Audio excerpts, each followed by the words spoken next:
welcome back to our channel. I hope you all are doing well. So let us begin with the chapter number 10 of English.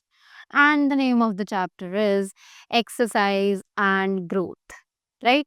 So let us begin with the chapter and know कि exercise और growth का क्या relation है और ये हमें क्यों बताया जा रहा है. Right? So let's begin very quickly. So here Rajendra and Kamal were arguing with each other. कि यहाँ पर दो बच्चे हैं जो कि है राजेंद्र और कमल जो कि एक दूसरे से लड़ रहे हैं. So Rajendra says, one's right arm is thicker than one's left arm. I'm sure it is. तो राजेंद्र बोलता है कि एक पर्सन की जो राइट आर्म होती है वो उसकी लेफ्ट आर्म से थोड़ी ज्यादा थिक होती है यानी मोटी होती है और मुझे ये पक्का पता है. Kamal says, this is not possible. The two arms must be equally thick. और कमल कहता है कि ऐसा कैसे पॉसिबल है कि दोनों आर्म्स इक्वल ही तो हैं. एक ही पर्सन की दो आर्म्स इक्वल ही तो रहेंगे, वो अलग कैसे हो सकती हैं साइज में. Now, some pupils sided with Rajendra and some took the side of Kamal. अब कुछ लोग वहाँ पर मौजूद थे जो कुछ राजेंद्र की बात को सही ठहरा रहे थे और कुछ थे जो कि कमल की बात को सही ठहरा रहे थे. Now Mohan says, the right arm is certainly stronger. Perhaps it is also slightly thicker. This is quite possible. अब मोहन वो बोलता है कि राइट आर्म जो है वो बहुत ज़्यादा स्ट्रॉन्ग होती है. Perhaps it is also slightly thicker, कि वो बहुत like compare to the left arm वो थोड़ी ज़्यादा स्ट्रॉन्ग होती है, इसीलिए वो शायद थोड़ी ज़्यादा थिक भी होती है. राइट और ये पॉसिबल है. Ashu, what an idea, I am sure it is possible. अब आशु बोलती है कि हाँ ये तो बहुत अच्छा आइडिया है और शायद ये पॉसिबल हो सकता है, तुम सही कह रहे हो. Now the bell rang and Mr. Kunal, the science teacher, came into the class. अब बेल बजती है और साथ ही मिस्टर कुणाल साइंस टीचर जो है वो क्लास में आ जाते हैं. Now Mr. Kunal says, what were you arguing about? अब मिस्टर कुणाल पूछते हैं कि तुम सब किस बात पे लड़ रहे थे. Some pupil, sir, is the right arm thicker than the left arm. अब कुछ बच्चों ने सर को पूछा कि सर क्या राइट आर्म जो है वो लेफ्ट आर्म से ज्यादा थिक होती है, मोटी होती है. Now Rajendra replies, is it so, I think both arms are of same size. तो राजेंद्र बोलता है कि क्या ऐसा है, मुझे तो लगता है कि दोनों सेम ही साइज की होती हैं. Right after that mister Kunal, You were arguing about that, were you? अब मिस्टर कुणाल पूछते हैं कि क्या तुम इसी चीज के बारे में लड़ रहे थे. Is it something to argue about? क्या ये भी कोई लड़ने वाली बात है? Arguing is not the method of science. कि साइंस का मेथड आर्ग्यूइंग लड़ना तो है ही नहीं. Why do you not measure your arms and find out yourself? कि तुम अपनी आर्म्स को खुद ही मेजर कर लो और इसका रिजल्ट देख लो. It is very simple matter. ये बहुत ही सिंपल सी बात है, इस पे लड़ने की ज़रूरत तो नहीं थी. Please get 1 or 2 tape measures from the office and some strings to.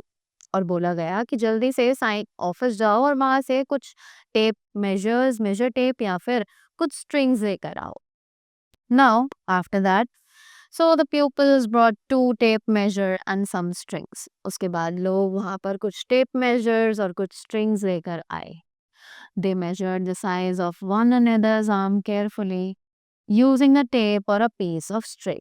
कि उन दोनों ने अपने अपने आर्म्स मेजर किए बहुत ध्यान से टेप और पीस ऑफ स्ट्रिंग को यूज करके. Now after that, Vikas right arm seems to be slightly thicker, sir. अब विकास का जो नेबर है वो कहता है कि विकास की जो आर्म है वो थोड़ी ज्यादा थिक लग रही है, sir.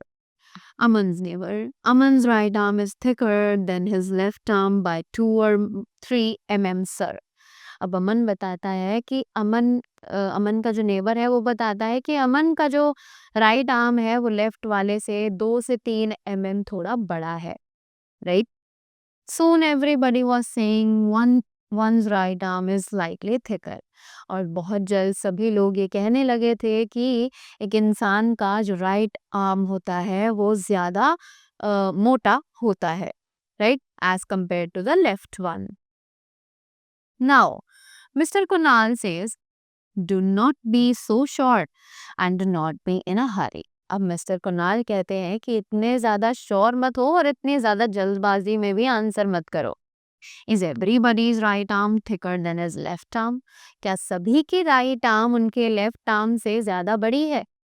Mahesh, no sir. Suresh, right arm seems to be thinner than his left, but I'm not sure. अब महेश बोलता है, नहीं सर, सुरेश की जो आर्म्स है वो ज्यादा पतली है उसकी लेफ्ट आर्म से, but I am not sure, पर मैं श्योर नहीं हूँ. Now, other pupils begin to measure Suresh's arm more carefully with a tape. अब जो दूसरे लोग थे उन्होंने मेजर करना स्टार्ट किया सुरेश की आर्म को एक टेप के थ्रू थोड़ा ज्यादा ध्यान से. Other pupil, yes, Suresh's left arm is slightly thicker by about 3 millimeters. अब दोबारा दूसरे लोगों ने उसे जब मेजर किया तो उन्हें पता चला कि उसका लेफ्ट आर्म थोड़ा ज्यादा थिक है compare to the right one, but it's only by 3 mm, right? Nikhil's neighbor. Nikhil's right arm is thinner than his left arm. अब निखिल का जो पड़ोसी है वो बताता है कि निखिल की जो राइट आर्म है वो ज्यादा पतली है as compare to his left arm. Mr. Kunal says, is there anyone else whose right arm is thinner than his left arm? There's no one. Right, वहाँ पे कोई भी नहीं था जिसकी राइट आर्म ज्यादा पतली हो और लेफ्ट आर्म थोड़ी ज्यादा थिक हो. Now mister Kunal explains, there are 28 people whose right arm were thicker. कि टोटल 28 लोग थे जिनकी राइट आर्म ज्यादा थिक थी. But there were two those whose left arm was thicker than their right arm. पर सिर्फ दो लोग ऐसे थे जिनकी लेफ्ट आर्म ज्यादा थिक थी as compare to their right one. They were Suresh and Nikhil. You have got the facts. और वो थे सुरेश और निखिल. और अब तुम्हें सच्चाई का पता चल चुका है. Now try and guess the reason. अब गेस करो, ट्राई करो कि तुम इसका रीजन निकाल पाओ कि क्यों सिर्फ इन दोनों की ही लेफ्ट आर्म जो है वो थिक है. In science, we do not start by taking sides, but we first collect the facts by observing nature, that is by looking at the facts. कि साइंस में हम सिर्फ एक दूसरे की तरफ साइड्स लेना शुरू नहीं कर देते हैं. हम पहले फैक्ट्स को कलेक्ट करते हैं, उनके नेचर को ऑब्जर्व करते हैं, तब हम किसी कंक्लूजन पर आते हैं सारे फैक्ट्स को देखने के बाद. Then we use our minds and try to understand the facts we have observed. कि उसके बाद हम अपने दिमाग को यूज करके उन सभी फैक्ट्स को समझने की कोशिश करते हैं जो कि हमने वहां पर समझे हैं. That is the method of science. और यही साइंस का मेथड कहलाता है. Aman, Nikhil and Suresh are left-handed, sir. Perhaps that has something to do with the matter. अमन बोलता है कि निखिल और सुरेश दोनों ही लेफ्ट हैंडेड है, राइट, और यही चीज है जो कि हमें इस मैटर के बारे में कुछ ना कुछ तो बताएगी, right. So now mister Kunal says, that is right, left handed people have their left arm slightly thicker. So अब मिस्टर कुणाल बताते हैं कि यस, कि उनकी जो राइट आर्म है, सॉरी, उनकी जो लेफ्ट आर्म है वो थोड़ी ज़्यादा स्ट्रॉन्ग होती है, इसीलिए वो ज़्यादा थिक होती है, because they are left handed और वो अपने ज़्यादातर काम लेफ्ट हैंड को यूज़ करके करते हैं. The reason is very simple, they use their left arms often then their right arm. कि इसका रीज़न बहुत ज़्यादा सिंपल है क्योंकि वो अपनी लेफ्ट आर्म को ज़्यादा यूज़ करते हैं as compare to their right arm. Their left arm get more exercise and so it grows thicker and stronger. कि उनकी जो लेफ्ट आर्म है वो ज़्यादा एक्सरसाइज करती है, इसीलिए वो ज़्यादा थिक और ज़्यादा स्ट्रोंगर बन जाती है. The right arm get less exercise and so it is thinner and less strong. कि जो राइट आर्म है वो थोड़ी कम एक्सरसाइज करती है और इसीलिए वो थोड़ी पतली है और कम स्ट्रोंग है. Exercise is necessary to make the body healthy and strong, कि एक्सरसाइज बहुत ज़्यादा मैंडेटरी होती है आपकी बॉडी को हेल्दी और स्ट्रांग बनाने के लिए। That is why we should play games, और इसीलिए हमें गेम्स खेलने चाहिए। Games give the body necessary exercise, कि ये जो गेम्स हैं ये हमारी बॉडी को बहुत ज़रूरी एक्सरसाइज प्रोवाइड करते हैं। Games you play in school are all good, कि जो गेम्स तुम स्कूल में खेलते हो वो सभी बहुत ज़्यादा अच्छे होते हैं। Games such as football and cricket give you exercise and pleasure, कि ये जो गेम्स हैं जैसे कि फुटबॉल और क्रिकेट ये तुम्हें एक्सरसाइज तो देते ही हैं, साथ ही तुम इन्हें खेलने में बहुत ज़्यादा खुश भी फील करते हो। Sports such as swimming and running are all good for body, कि स्पोर्ट्स जैसे कि स्विमिंग और रनिंग ये सभी हमारी बॉडी के लिए बहुत ज़्यादा अच्छे माने जाते हैं। Ashu, what about weight lifting and then बैठक सर? सो आशु पूछती है कि अब सर ये वेट लिफ्टिंग और दंड बैठक का क्या कहना है, कि ये हमारी बॉडी के लिए अ, अच्छी है या नहीं? Are they not better than games and sports? क्या ये हमारे गेम्स और स्पोर्ट्स से ज़्यादा बेटर नहीं है हमारी बॉडी के लिए? Mister Kunal, weightlifting and done better are also good, but games give you exercise and also pleasure, कि वेट लिफ्टिंग और दंड बैठक बहुत अच्छे हैं हमारी बॉडी के लिए, बट जो गेम्स होते हैं वो हमारी बॉडी को एक्सरसाइज के साथ साथ हमारे माइंड को प्लेजर यानी सेटिस्फैक्शन भी प्रोवाइड करते हैं। In that way games are better, और इस तरीके से जो गेम्स होते हैं वो बहुत ज़्यादा बेटर होते हैं। Only remember that too much exercise is bad just as too little exercise is bad. Right, कि हमें सिर्फ ये याद रखना चाहिए कि ज़्यादा एक्सरसाइज भी बहुत ज़्यादा बुरी हो जाती है और कम एक्सरसाइज भी बहुत ज़्यादा बुरी होती है। We should maintain the level. Moreover, exercise is not only the thing we need, कि सिर्फ एक्सरसाइज ही ऐसी चीज़ नहीं है जो हमें चाहिए। Good food and rest is equally necessary, कि अच्छा खाना और रेस्ट भी हमारी बॉडी के लिए उतना ही मैंडेटरी है।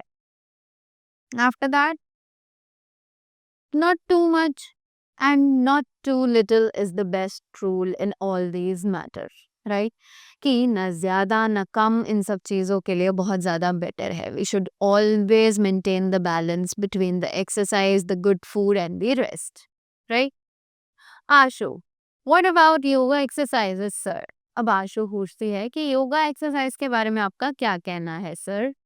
सो mister Kunal says, people say that they are very good, but you have to be careful in doing them, कि लोग कहते हैं कि हम बहुत अच्छे से योगा करते हैं पर हमें उन्हें करते टाइम बहुत ज़्यादा ध्यान रखना चाहिए।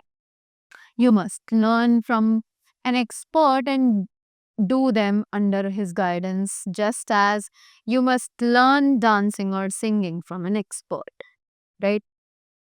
सो बोला जाता है कि हमें हमेशा एक्सपर्ट से पहले सीखना चाहिए और उनकी गाइडेंस में रहकर ये सब आसन्स परफॉर्म करने चाहिए, right? But you will get a great part of exercise you need if you live naturally, play games and help your parents with their work at home. पर आपको एक बहुत अच्छा एक्सरसाइज का पार्ट मिल सकता है नेचुरली अगर आप नॉर्मल चीज़ों को करो, जैसे कि आप गेम्स खेलो, अपने पेरेंट्स की डेली वर्क्स में हेल्प करो, right. Moreover, you will have pleasure of being useful to others, और इससे ज़्यादा अच्छा ये होगा कि आपको अपनी जो वर्थ है वो फील होगी कि आप किसी दूसरे के काम आ सके। A simple and natural way of life is the best care of the body, कि एक सिंपल और नेचुरल तरीका लाइफ का यही है कि हम अपनी बॉडी को बेस्ट तरीके से केयर दें। Just as healthy food is the best medicine, जैसे कि अगर हम हेल्दी फूड खाएंगे तो वो हमारी बॉडी के लिए सबसे अच्छी मेडिसिन साबित होगी, right. So that was all about the chapter. I hope you all learned the balance that we need to maintain between the good exercises and health, right, that are mandatory for us. So that was all from my side. I hope you all enjoyed it. Thank you so much and have a great day ahead.